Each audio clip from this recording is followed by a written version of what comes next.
Hello guys, welcome back. This is Sakshi. तो आज हम बात करने वाले हैं शी हल्क के 6th एपिसोड की। तो पिछले एपिसोड का एक छोटा सा रिकैप जिसमें हमने देखा था कि जेनिफर ने टाइटेनिया को हरा दिया है और अब वो ऑफिशियली शी हल्क बन चुकी है। तो वीडियो में आगे बढ़ने से पहले मैं आपसे रिक्वेस्ट करती हूँ कि आप हमारे इस वीडियो को लाइक जरूर कर दें। तो 6th एपिसोड की शुरुआत होती है एक सरप्राइज बॉक्स से, जो कि जेनिफर को उसकी बचपन की स्कूल फ्रेंड लुलू ने भेजा है। तो बॉक्स की अनबॉक्सिंग करने पर जेनी को पता चलता है कि ये बॉक्स एक इनविटेशन कार्ड है। दरअसल लुलू ने जेनी को अपनी शादी में एज अ ब्राइड्समेड बुलाया है। ब्राइड्समेड मतलब दुल्हन की खास सहेलियां जो शादी के वक्त तक उसके साथ होती हैं। वहीं पर हम निकी को देखते हैं जो कि थोड़ी जेलस थी क्योंकि वो जेनी की बेस्ट फ्रेंड है और लुलू की वजह से निकी थोड़ा इनसिक्योर फील करने लगी थी। निकी तो जैन को शादी में जाने से भी मना करती है, पर जैन ने डिजाइनर ल्यूक से एक खास ड्रेस भी बनवा लिया था, तो वो भी शी हल्क के साइज का, जो कि इस बार जैन भी शी हल्क बनकर शादी के फंक्शन में जाना चाहती है। यहीं हमें पता चलता है कि जैन का जीनियस कजन चैड भी शादी में डीजे बनने वाला है। और जब निकी को ये बात पता चलती है कि जैन और लुलू की काफी दिनों से बात नहीं हुई है, तब जाकर निकी थोड़ा रिलैक्स होती है। तो जैन के जाने के बाद भी निकी खुश है क्योंकि वो मिस बुक के साथ एक डाइवोर्स केस पर काम करने वाली है। जेनी 4th वॉल ब्रेक करके हमें बताती है कि शादियां अचानक से होती हैं, इसलिए हम सभी भी अचानक से शादी में जा रहे हैं। फिर आगे हम शी हल्क को उसकी हॉट ड्रेस पहने शादी में जाते हुए देखते हैं। वैसे जेन को शी हल्क के रूप में देखकर सभी दोस्त उसकी बॉडी और बालों की तारीफ करने लगती हैं। वहीं लुलू भी थी जिसे लग रहा था कि दुल्हन वो है और सारी लाइमलाइट शी हल्क ही लेके जा रही है। तो लुलू शी हल्क को खोपचे में ले जाकर उसे समझाती है कि बहन, शादी मेरी है तो सबकी नजर मुझ पर ही रहनी चाहिए, ना कि तुम पर। शी हल्क समझ जाती है कि लुलू चाहती है कि वो जेनिफर बन जाए। इस बात से जेनी को काफी बुरा लगता है क्योंकि आज उसका शी हल्क बनने का मूड था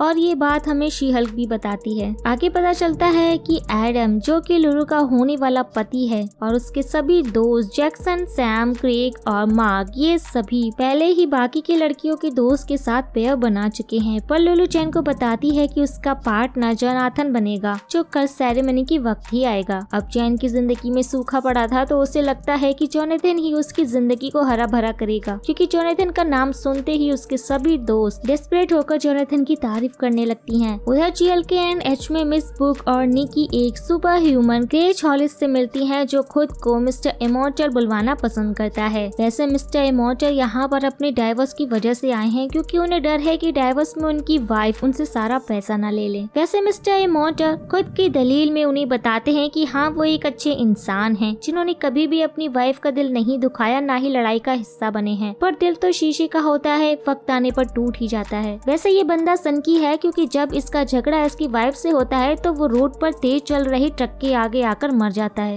जिसके बाद उसकी वाइफ समझाती है कि उसका पति मारा गया, पर मिस्टर इमॉर्टल अपने नाम की तरह ही इमॉर्टल है, तो वो दोबारा से जिंदा होकर दूसरी नकली आईडी बनाकर शादी कर लेता है। और फिर इमोशनल अत्याचार होने पर ये सारी चीजें मिस्टर इमॉर्टल फिर से रिपीट करते हैं। ये सुन तो मिस बुक और निकी दोनों मिस्टर इमॉर्टल पर भड़क जाती हैं क्योंकि वो अपनी वाइफ से बात करके झगड़े को खत्म नहीं करता, बल्कि वो खुद की जान लेकर अपनी वाइफ को अकेला छोड़ जाता है। वैसे मिस्टर इमॉर्टल को शादी खत्म करने का ये समझदार तरीका लगता है कि बस दुनिया की नजरों में मर जाओ और प्रॉब्लम खत्म। अब निकी और मिस बुक बिना मिस्टर इमॉर्टल की बात सुने उसे लगातार सुनाना शुरू कर देती हैं। मिस्टर इमॉर्टल उनकी बातों को सुनकर दौड़ते हुए बिल्डिंग का कांच तोड़कर नीचे गिर जाता है। अब दोनों जब नीचे देखती हैं तो पता चलता है कि मिस्टर इमॉर्टल बिल्कुल ठीक हैं। उसकी बॉडी से खून की एक बूंद भी नहीं निकली होती है। और फिर मिस्टर इमॉर्टल अपने हाथ पैर ठीक कर सड़क पर गिरी हुई अपनी हैट उठाकर दोनों को टाटा बाय बाय बोलकर निकल जाते हैं। मिस बुक और निकी ये सब देखकर समझ चुकी थी कि मिस्टर इमॉर्टल ये सब चीजें कैसे करते हैं। उधर शादी में लुलू की बात जैन से होती है कि जैन अपनी लाइफ में क्या कर रही है, तो जैन बताने लगती है कि वो एक बड़ी सी लॉ फर्म की डिवीजन की हेड है और उसके पास सुपर पावर भी है। तो अब उसके हिसाब से सब कुछ ठीक चल रहा है क्योंकि जैन बहुत ज्यादा पैसे छाप रही थी। लेकिन लुलू को जैन के प्रोफेशनल लाइफ के बारे में नहीं, उसकी रोमांटिक लाइफ के बारे में जानना था। और लुलू ये जानकर दुखी होती है कि जैन बस ऊपर से हरी भरी दिखती है पर अंदर से सब सूखा पड़ा हुआ है। फिर जाने से पहले लुलू जैन को बेस्ट ऑफ लक विश करती है ताकि उसे भी कोई अच्छा लड़का मिल जाए। लुलू के जाते ही वहाँ पर टाइटेनिया आती है, जिसे देखकर जैन बहुत हैरान थी। वैसे टाइटेनिया की चिकनी चुपड़ी बातों से जैन समझ जाती है कि वो यहाँ उससे बदला लेने आई है और ये बात वो लुलू को भी समझाती है। पर टाइटेनिया के अनुसार वो यहाँ पर इसलिए आई है क्योंकि वो दूल्हे की बेस्ट फ्रेंड की गर्लफ्रेंड है और वो बस इस खूबसूरत शादी का हिस्सा बनने आई है। लुलु को भी यही लगता है कि जैन फालतू में टाइटेनिया से लड़ रही है क्योंकि 5000 बिजनेस होने के बावजूद टाइटेनिया उनकी शादी में आई है। दोनों से बेइज्जती करवाने के बाद जैन बाहर जाती है जहाँ पर उसे एक लड़का जॉस मिलता है और दोनों इस बात पर डिस्कशन करने लगते हैं कि दोस्त कैसे बनाए जाते हैं। तभी वहाँ पर लुलु आकर जैन को बर्तन रखने का काम देती है क्योंकि लुलु की गालियाँ सुनकर सभी नौकर भाग गए। वैसे शादी में गए हो तो कुछ काम करना ही पड़ेगा, तो बिना किसी शिकायत के जैन काम पर लग जाती है। उधर लॉ फर्म में मिस्टर इमोर्टल के सभी 8 वाइफ्स को मिस बुक और निक्की ने सेटलमेंट के लिए बुला लिया था। उन्हीं 8 वाइफ में से एक मेल भी था। मतलब मिस्टर इमोर्टल एक मजबूत रिश्ता बनाने के सब कुछ ट्राई कर चुके हैं सिवाय बैठकर प्रॉब्लम पर बात करने के। मिस्टर इमोर्टल ने किसी के साथ 18 साल रह चुके थे तो किसी के साथ बच्चा करने के बाद तुरंत भाग गए थे, जिससे उनकी वाइफ को बच्चे का ख्याल अकेले ही रखना पड़ा। ऐसे ही 8 वाइफ्स की 8 कहानियां थी। वैसे उन सभी को इंटेलिजेंस नाम की वेबसाइट से मिस्टर इमोर्टल के बारे में पता चला। उस साइट पर जब एक वीडियो में मिस्टर इमोर्टल को मरकर वापस जिंदा होते हुए देखा तो वो सब समझ गई कि इस वीडियो में उनका ही पति मरकर जिंदा हो रहा है। तो अब वो सब मिस्टर इमोर्टल से डिवोर्स सेटलमेंट के तौर पर पैसे मांग रहे थे। वैसे मिस बुक और निकी मिस्टर इमोर्टल को समझाते हैं कि नकली पहचान बनाने और धोखा देने का केस अगर उनकी सभी 8 वाइफ्स ने कर दिया तो मिस्टर इमोर्टल डेफिनेटली जेल जाएंगे, पर मिस बुक सेटलमेंट करके उन्हें जेल जाने से बचा लेंगी। बस इसमें मिस्टर इमोर्टल को बहुत सारे पैसे देने होंगे। मिस्टर इमोर्टल भी पैसे देने के लिए तैयार हो जाते हैं, ये बोलते हुए कि 1000 साल में भी वो औरत को नहीं समझ सकते और दुख की बात तो ये है कि वो 1000 साल जीने वाले हैं। मिस्टर इमोर्टल उन सभी के सामने ऑफर रखते हैं कि उनके पास एप्पल के शेयर्स हैं जो उन्होंने 1981 में खरीदी थी। साथ ही में उनके पास उनकी पहली पत्नी बारोन्स क्रॉमवेल के गोल्ड भी हैं जो कि 8 हिस्सों में इक्वली बांटा जाएगा। ये सुनकर उनमें से कुछ वाइफ भड़क जाती हैं क्योंकि मिस्टर इमोर्टल उनमें से किसी के साथ 18 साल रहे थे तो किसी से उनका बच्चा था। अब सबका दुख अलग अलग था तो सबको बराबर बराबर पैसे कैसे बांटा जाए, ये एक नई प्रॉब्लम उनके सामने थी। उधर मैरिज सेरेमनी के दिन जैन को कपड़े प्रेस करने का काम मिलता है क्योंकि लड़के वालों ने गेम खेल खेल कर अपने कपड़े गंदे कर दी थी। इतना सब कम नहीं था कि लुलु जोनाथन को जैन के सामने लाती है जो कि एक क्यूट डॉगी था। बेचारी जैन को जोनाथन से ही एक आखिरी उम्मीद थी कि इस शादी में उसके साथ कुछ ऐसा होगा, पर वो उम्मीद भी अब बर्बाद हो चुकी थी। वहीं पर शादी में चैड मस्त डीजे पर लगा हुआ था और बाहर शादी में पैसे देकर जैन खूब शराब पीकर वो लगभग 4 घंटे तक डांस करती रही। इधर फर्म में निक्की सबको उनके खर्चे और दुख के हिसाब से पैसे बांट रही थी। जिसका भी जितना नुकसान हुआ था, जिसने अकेले ही अपने बच्चे को पाला, उन सभी को अच्छे खासे पैसे देकर मिस्टर इमोर्टल उन सभी से 15 सेकंड तक माफी भी मांगेंगे, जिस पर सब तैयार हो गए थे। जाहिर सी बात है जिस आदमी ने कभी लड़ाई के बाद अपनी वाइफ से बात तक नहीं की उसे माफी मांगने भी नहीं आएगी और मिस्टर इमोर्टल के साथ भी यही होता है, पर वो एक्सेप्ट करते हैं कि वो उन सभी से बहुत प्यार करते थे। वैसे अब सब खुश थे क्योंकि इस केस की हैप्पी एंडिंग हुई थी। दूसरी तरफ पार्टी में जैन अपनी सड़ू भाई ब्रूस को वॉइस मैसेज भेज रही थी कि बहुत दिनों से वो उसे कॉल कर रही थी और उसने अब तक उसकी कॉल का जवाब नहीं दिया। जैन फुल नशे में थी तो उसके पास जॉस आता है। अब दोनों प्यार की बातें करने लगते हैं क्योंकि जैन प्यार में बिलीव तो करती थी, पर वो बिना प्यार के ही अपने जीवन में खुश है क्योंकि उसके पास बॉयफ्रेंड की चिक चिक नहीं है, फालतू की लड़ाइयों से भी वो दूर है और उसके पास कमाल की नौकरी, ताकत और शी-हल्क की खूबसूरत बाल भी हैं, जिनसे वो काफी ज्यादा खुश है। पर उसकी बातों से हम और जॉस ये समझ पाते हैं कि जैन दुखी है क्योंकि लोगों को बस शी-हल्क पसंद आती है, पर जॉस उसे समझता है कि वो जैन के रूप में भी बहुत खूबसूरत लग रही है। वैसे जॉस की बटरिंग को देखकर जैन के पेट में गुड़गुड़ होने लगता है और वो बाहर जाकर वॉमिट करती है क्योंकि जैन ने बहुत ज्यादा शराब पी लिया था। जब वो वॉमिटिंग कर रही थी तो उसके पीछे टाइटेनिया आती है और जैन को एक जोरदार पंच मारती है जिससे जैन बहुत दूर जाकर गिरती है। हम तो ये भूल ही गए थे कि ये छपरी भी सुपर ह्यूमन है। तो अब टाइटेनिया जैन की धुलाई कर रही थी ताकि वो शी-हल्क में बदल जाए और लुलु की शादी बर्बाद हो जाए, पर जैन को टाइटेनिया से लड़ने में कोई भी इंटरेस्ट नहीं था क्योंकि वो बिना किसी चीटिंग के कोर्ट में टाइटेनिया से जीत गई थी। जैन नशे में थी और जब वो टाइटेनिया पर हमला करती है तो वो मुंह के बल गिरती है। यहीं पर हमें पता चलता है कि टाइटेनिया जैन पर इसलिए भड़की हुई थी क्योंकि जैन को शी-हल्क की पावर चाहिए भी नहीं थी, फिर भी वो टाइटेनिया से लड़कर शी-हल्क का नाम जीत गई और उसका करोड़ों का नुकसान हो गया। तो अब टाइटेनिया शी-हल्क को पीट कर अपना बदला निकालना चाहती थी। शी-हल्क में बदलने से पहले जैन टाइटेनिया को वार्न करती है कि शी-हल्क में बदल कर वो उसकी बहुत पिटाई करने वाली है। जैन नशे में थी तो वो एक बार में शी हल्क नहीं बन पाती, पर दूसरी बार कोशिश करने पर सैंडल फाड़ कर वो शी हल्क बनती है। और शी हल्क जब फ्लोर पर पैर मारती है तो फ्लोर के टाइल्स टूट जाते हैं और टाइटेनिया हॉल में सबके बीच आकर गिरती है। ये देखकर चैड वेडिंग फाइट का म्यूजिक लगाता है और फिर शुरू होता है असली दंगल। दोनों में अच्छी फाइट हो रही थी। शी हल्क के एक पंच में ही टाइटेनिया की बत्तीसी बाहर आ गई थी और वो दूर जाकर एक वेटर से टकराती है, जिससे जमीन पर बहुत सारे रॉ आइस गिर जाते हैं। और जब टाइटेनिया शी हल्क से लड़ने वापस बढ़ती है तो उन आइस की वजह से वो वापस से गिर जाती है। और इस बार तो टाइटेनिया की असली दांत सबके सामने आ गए थे। तो आप सब भी इस छपरी का रियल लुक देख ही सकते हैं। टाइटेनिया समझ जाती है कि वो शी हल्क से नहीं जीत सकती है और उसकी वीडियो काफी लोगों ने बना ली है, तो वो कुछ लोगों की फोन तोड़कर वहाँ से चली जाती है, ये बोलते हुए कि शादी सच में एक बर्बादी है। और उसके जाने के बाद वहाँ पर लुलू वेडिंग गाउन में आती है। शी हल्क को लग रहा था कि लुलू उस पर गुस्सा होगी क्योंकि वो शी हल्क बनकर लड़ाई कर रही थी, पर लुलू उस पर गुस्सा नहीं होती, उल्टा वो खुश थी कि शी हल्क उसकी शादी में आई है। एंड में हम निकी और मिस बुक को देखते हैं जो कि इंटेलिजेंट साइट पर मिस्टर इमोर्टल का वीडियो देख रहे थे। इसी बीच में हमें पता चलता है कि मिस बुक मैरिड है और उनका एक बेटा भी है। उसी साइट पर उन्हें शी हल्क का पेज भी दिखता है जिस पर लोगों ने शी हल्क को मारने के तरीके पोस्ट किए हुए हैं। ये देखकर निकी और मिस बुक शॉक थी, पर मिस बुक निकी को ये बात जैन को बताने से मना करती हैं, जो कि ये सब बस एक ट्रोलिंग थी। और ये जानकर जैन बहुत ज्यादा परेशान हो जाती, पर निकी जैन को वॉइस मैसेज में सब कुछ बता देती है, लेकिन शी हल्क उसका कॉल रिसीव नहीं करती क्योंकि वो जॉस के साथ डिनर कर रही थी। एंड में हम एक लैब में देखते हैं कि कुछ लोगों ने शी हल्क पर नजर बनाए रखी है और उसी लैब में एक साइंटिस्ट उस निडल को फेंक देता है जो शी हल्क की बॉडी से ब्लड नहीं निकाल पाया था। पर अब वहाँ पर एक नया निडल तैयार है ताकि वो शी हल्क का ब्लड ले सके।